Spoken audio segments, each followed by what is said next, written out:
Mentoring can be broken down into a couple of categories. So for example, there's formal mentoring relationship, which I think is the first thing that comes to mind. Formal mentoring relationships happen when you and a mentor, or maybe you're the mentor and the mentee, agree that you have this relationship, you're going to meet on a regular basis, and you're going to try and learn from another. So that's fantastic.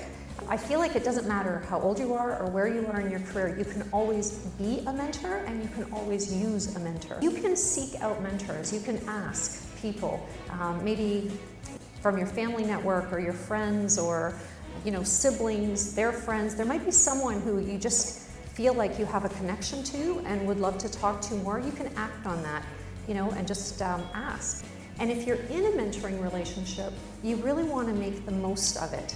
I think that one thing that can happen pretty quickly is that it can evolve into sort of an informal friendship almost, where you chit-chat and it's a little bit loose. So I really encourage people to try and come to your meeting with an item or with a topic or with a question, so that there's a little bit of structure there. The other thing is not to be afraid to end it.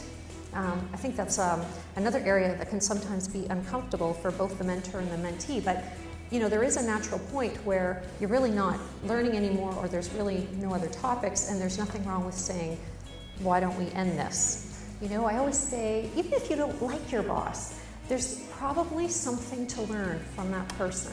They got to their position, they have some skills. How can you find that? How can you learn from those skills, as opposed to seeing all the things that you don't like about the person? Third type of mentoring is something I call silent mentoring. And you can do this anytime because nobody knows what you're doing.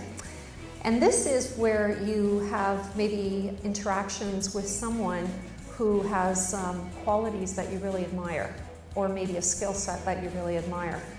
And if you can pause and identify what that skill set is, you can mimic it.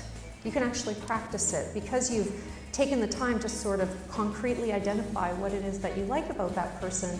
You can actually try and start to put that into your own life, into your own pattern of behavior.